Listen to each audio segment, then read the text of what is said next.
നിങ്ങളുടെ favourite shows ഇനി ഒരിക്കലും മിസ്സാവില്ല. ഇപ്പോൾ C5 കാണും നിങ്ങളുടെ ഫേവറേറ്റ് ഷോസ് തികച്ചും സൗജന്യമായി. അമ്മ, കാർത്തേട്ടന് ആക്സിഡന്റ് പറ്റി. ആക്സിഡന്റോ? ഞങ്ങള് ഹോസ്പിറ്റലിലേക്ക് കൊണ്ടുപോവാ. ഈ വീട്ടിലിരിക്കുന്ന എനിക്കെന്ത് കുഴപ്പമുണ്ടാകാനാ രാജലക്ഷ്മി? വീട്ടിലിരുന്നാലാ കൂടുതൽ കുഴപ്പം. കാരണം അവളുള്ളത് ഈ വീട്ടിലല്ലേ. കുഴപ്പമുണ്ട് കൈമളേട്ട. സിദ്ധൻ അങ്ങനെയാ പറഞ്ഞത്. മീനാക്ഷി ഈ ചെമ്പകമംഗലം തറവാട് മുടിക്കുമെന്ന്.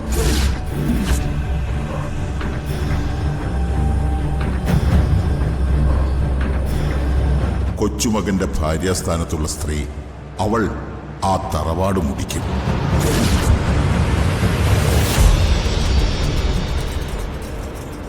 ഈ സ്ത്രീ സർവസംഹാരിയായ തീയാണ്. എങ്ങോട്ട് തിരിഞ്ഞാലും ആപത്തുകൾ തന്നെ. സിദ്ധൻ അവസാനം പറഞ്ഞത് എന്താണെന്ന് അറിയാവോ? ഒരു ദുർമരണം കൂടി ഈ തറവാട്ടിൽ നടന്നു കഴിഞ്ഞൂന്ന്. അത് കേട്ടപ്പോ നെഞ്ചില് തീയായിരുന്നു. അതാ ഞാൻ പെട്ടെന്ന് ഇങ്ങോട്ട് പാഞ്ഞു വന്നത്. എന്റെ ജയരാമന്റെ കാര്യം ഞാൻ എങ്ങനെയാ സഹിച്ചെന്ന് എനിക്കറിയും.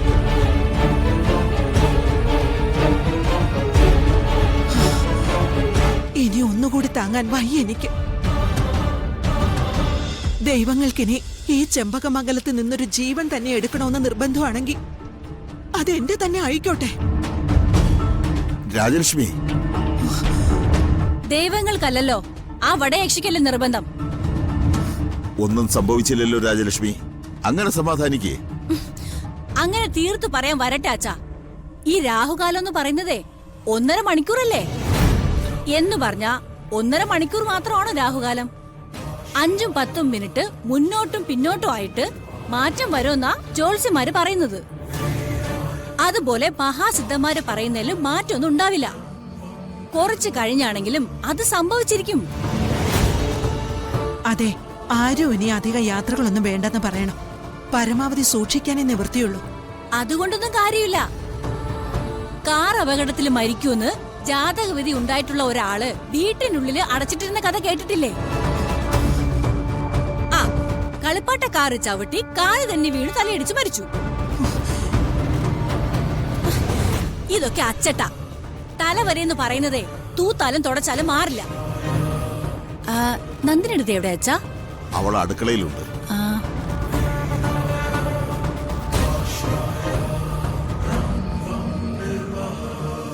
ഇവളെ കൂട്ടിയാണോ നീ ഇത്തരം കാര്യങ്ങൾക്കൊക്കെ പോകുന്നത്? ഇനി ഇതും പറഞ്ഞിവിടെ മനസമാധാനം ഉണ്ടാവില്ല. എനിക്കും തോന്നി വേണ്ടായിരുന്നു എന്ന്.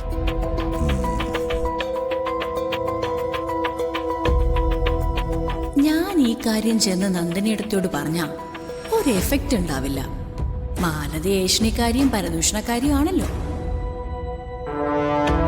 രാമനാമം ജപിച്ചിരിക്കുന്ന ജനാർദ്ദന കൈമളോ സത്യവതിയായ രാജലക്ഷ്മിയോ പറഞ്ഞ അറിയട്ടെ ഏട്ടത്തെ കാര്യം. എന്നാലേ ഒരു പഞ്ചുണ്ടാവും.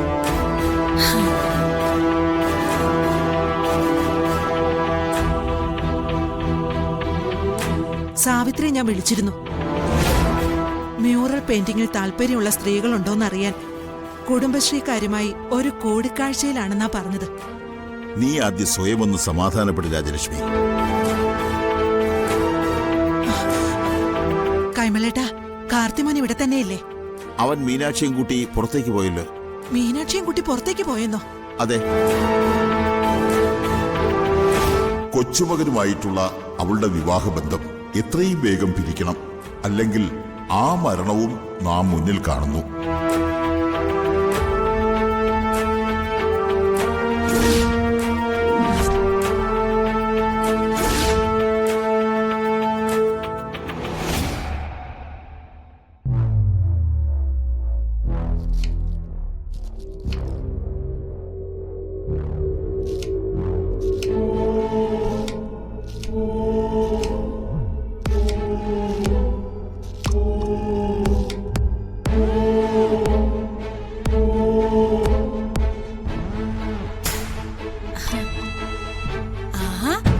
മുറിയിലിരുന്നപ്പോഴേ മൂക്കിലടിച്ചു ചില പ്രത്യേക കറികളുടെ മണം.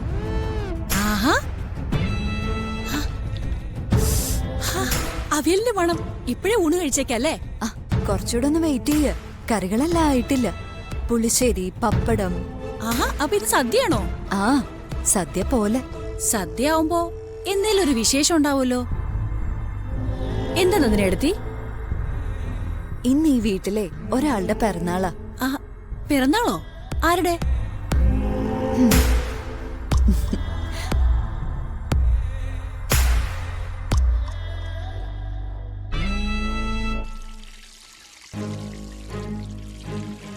ആരുടെ പിറന്നാളാ എടുത്തി? അത് ഞാനിപ്പോ പറയില്ല. എല്ലാവർക്കും അതൊരു സർപ്രൈസ് ആയിക്കോട്ടെ. എന്നോട് പറ നന്ദിനിയെടുത്തി. അതെ, മാലതിയോട് പറഞ്ഞാലേ മാലതി അത് എല്ലാവരോടും പറയും ഇപ്പൊ തന്നെ. അത് വേണ്ട, ആ സമയത്ത് എല്ലാവരും ഒരുപോലെ അറിഞ്ഞാ മതി.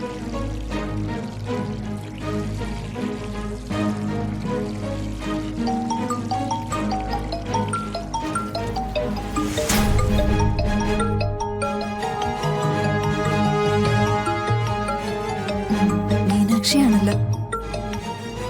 ആ മോളെ. മീനാക്ഷി, എന്താ മോളെ? അമ്മ, കാർത്തേട്ടനൊരു ആക്സിഡന്റ് പറ്റി. ആക്സിഡന്റോ? ഞങ്ങള് ഹോസ്പിറ്റലിലേക്ക് കൊണ്ടുപോവാ. അയ്യോ,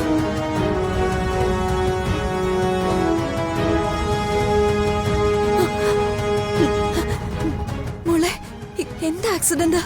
ഏത് ഹോസ്പിറ്റലിലേക്കാ? അത് അമ്മേ, ഇവിടെ. മോളെ മോളെ മീനാക്ഷി. അയ്യോ, മോളെ മോളെ കാർത്തേട്ടാ, കാർത്തേട്ടാ. മോളെ മീനാക്ഷി. മോളെ മോളെ.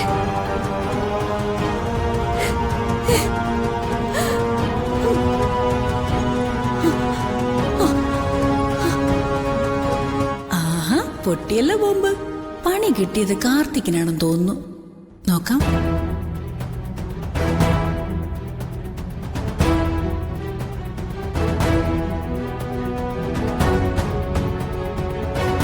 കാർത്തികിനെ ഫോൺ വിളിച്ച് കിട്ടുന്നില്ലെന്ന് കരുതി ആശങ്കയൊന്നും വേണ്ട രാജലക്ഷ്മി.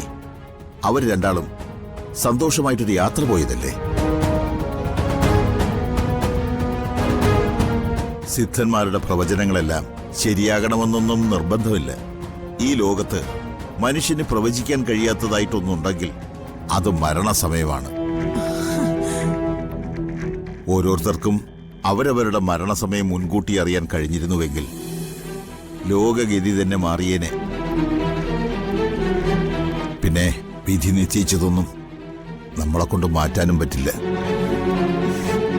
ഇത് വിധി നിശ്ചയിച്ചതല്ലല്ലോ കൈമളേട്ടാ, നമ്മളായിട്ട് വരുത്തി വെച്ചതല്ലേ.